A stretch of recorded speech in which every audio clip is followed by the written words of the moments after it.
पिछली वीडियो में हमने देखा कि मुख्तलिफ आइसोटोप्स जो हैं किसी भी एलिमेंट्स के एटम्स के रेडियो एक्टिव आइसोटोप्स किस तरह से डिके होते हैं और किस तरह से दूसरे एलिमेंट्स में तब्दील होते हैं।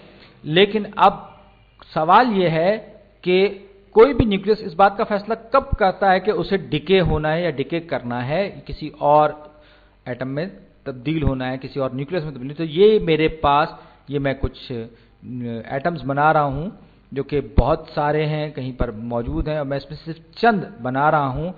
अब इनको बीटा डिके में जाना है, लेकिन सवाल यह है कि इस बात का फैसला ये कब करेंगे, बीटा डिके या पॉजिट्रॉन एमिशन का या अल्फा डिके का, कि इन्हें इससे कब गुजरना है। और जाहिर बात है ये जो मैंने चीज़ बनाई है बहुत बहुत बहुत मामूली मकदार है। और जब हम किसी भी एलिमेंट के अमाउंट की बात करते हैं, हम मोल्स की बात करते हैं, आपको याद होगा एवोगाड्रोस नंबर।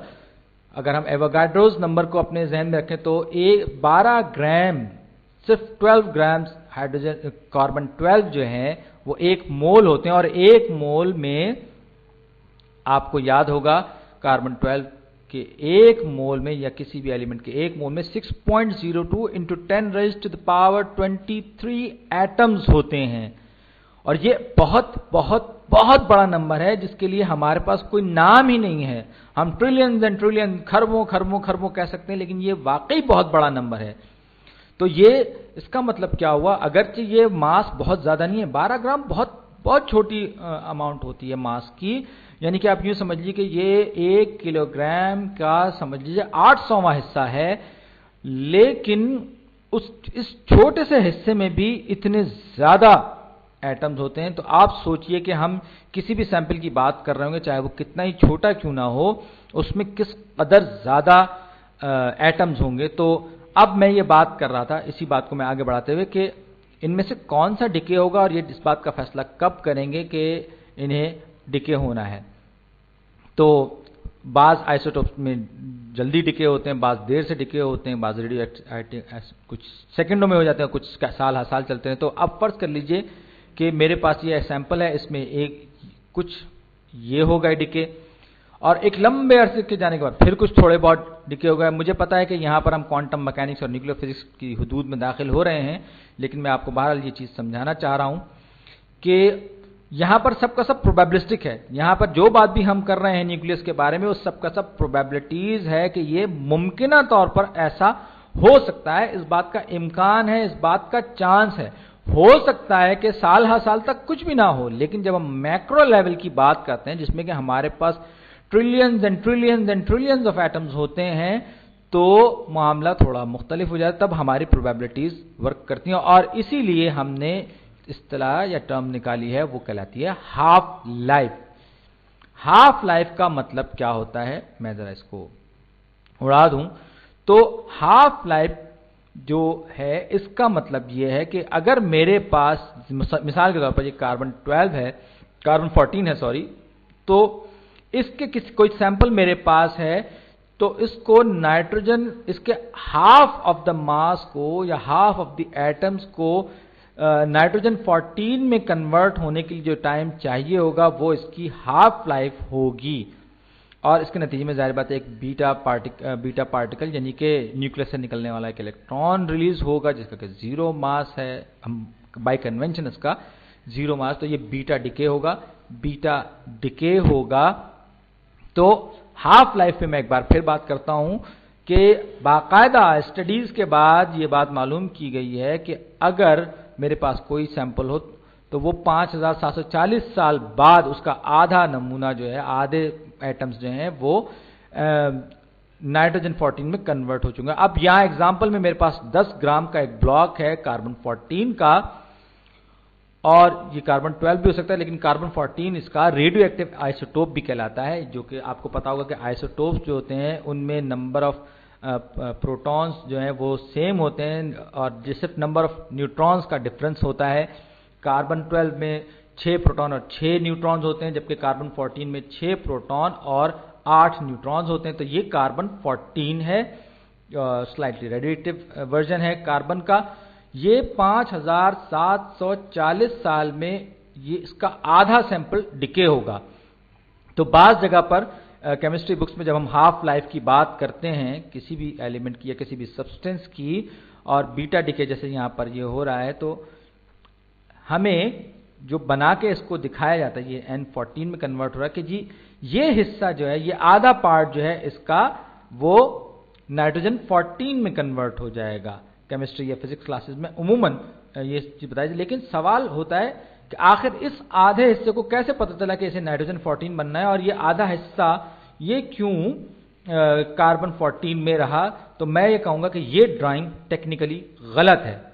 असल में ऐसा कुछ नहीं होता, बल्कि अगर मेरे पास 10 ग्राम का C14 का ब्लॉक है तो उस ब्लॉक में रैंडमली, याद रखिए रैंडमली, उसके जो कार्बन एटम्स हैं वो नाइट्रोजन 14 में तब्दील होंगे बीटा डिके के जरिए, इस तरह से, कोई यहां, कोई यहां, कोई यहां, कोई यहां, कोई यहां, कोई यहां, और 5740 साल गुजरने के बाद इस बात का 50% चांस है, इस बात की 50% प्रोबेबिलिटी है कि इस 10 ग्राम सैंपल्स के 10 ग्राम्स ऑफ दिस सैंपल, इसके आधे एटम्स जो हैं, आधे कार्बन 14 एटम्स जो हैं, वो नाइट्रोजन 14 में तब्दील हो चुके हों। तो ये देखिए, ये इसमें आधे जो होंगे वो इसमें तब्दील हो चुके होंगे, तो इसको इग्नोर कर दीजिए।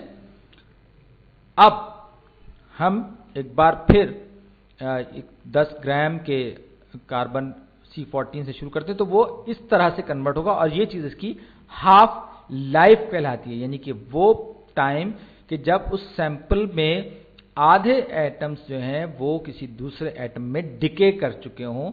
जैसे कि यहां पर 5740 साल के बाद 5 ग्राम कार्बन 14 और 5 ग्राम ही नाइट्रोजन 14 होगा। लेकिन अगले 5740 साल में क्या होगा, ये मेरे पास पहले तो फर्स्ट हाफ लाइफ थी, अब मैं इसकी दूसरी हाफ लाइफ यानी हाफ लाइफ के दूसरे साइकिल की तरफ जा रहा हूं, तो चांस तो वही का वही 50% है, प्रोबेबिलिटी जो है वही 50% की 50% है, उसमें तब्दीली नहीं आई है।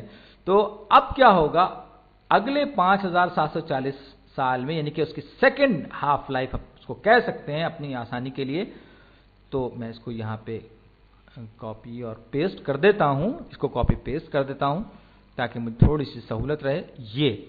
ये सैंपल जो है 5740 साल में, इसको मैं सफाई भी कर दी मैंने थोड़ी सी अपनी और आपकी आसानी के लिए। तो पहली हाफ लाइफ में तो 10 ग्राम के 5 ग्राम रह गए थे, तो सेकंड हाफ लाइफ में क्या होगा, अब मेरे पास कार्बन 14 के 5 ग्राम अवेलेबल हैं। तो अगले 5740 साल में क्या होगा, वो 5 ग्राम C14 जो है वो हाफ रह जाएंगे। ये जो 5 ग्राम थे ये हाफ होकर 2.5 ग्राम्स रह जाएंगे, और बाकी जो है वो, इस बात का इम्कान है कि वो नाइट्रोजन 14 में कन्वर्ट हो चुके होंगे। तो ये मेरे पास 2.5 ग्राम्स ऑफ कार्बन 14 मेरे पास होंगे। तो अब यहां पर 7.5 ग्राम्स ऑफ नाइट्रोजन 14।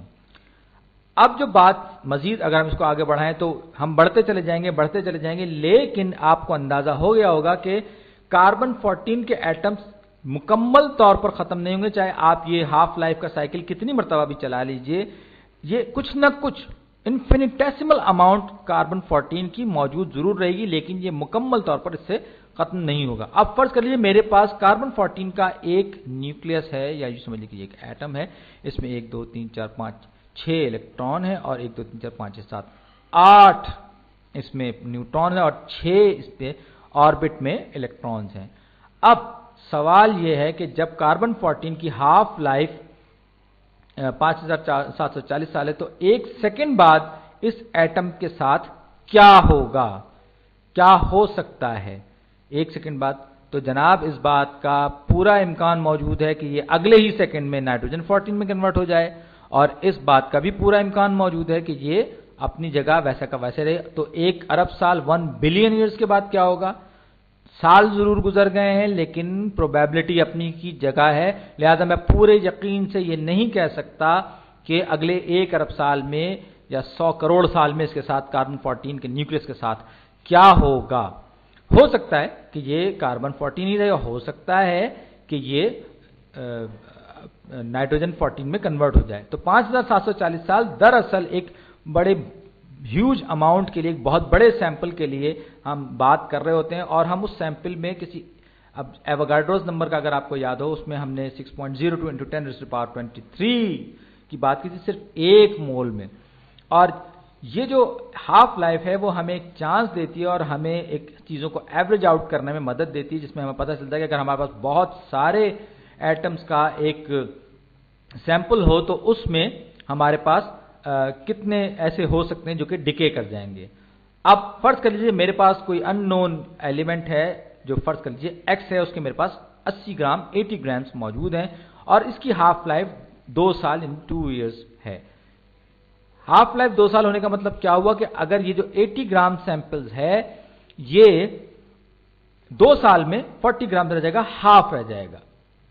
तो 10 ग्राम फर्ज कर लीजिए, अगर मुझे अपनी टाइम मशीन बनानी हो, उसकी करेक्शन करनी हो, मालूम करना हो कि जी कितने साल बाद मुझे 10 ग्राम इस ओरिजिनल सब एलिमेंट x के मिलेंगे, तो इस बारे में हम सोचते हैं अगर टाइम 0 था, यानी कि जब मैंने ये एक्सपेरिमेंट शुरू किया या इस ऑब्जर्वेशन शुरू किया, 2 साल बाद मेरे पास 80 के 40 ग्राम रह गए T2, यानी 2 साल गुजरने के बाद। उसके बाद मजीद 2 साल गुजरने के बाद, जो कि T4 मैंने इसको कहा है, इसके 20 ग्राम रह गए। मजीद 2 साल गुजरने के बाद क्या हुआ कि अब मेरे पास 10 ग्राम रह गए इस अननोन सब्सटेंस के मॉलिक्यूल्स, वो एटम्स, सॉरी।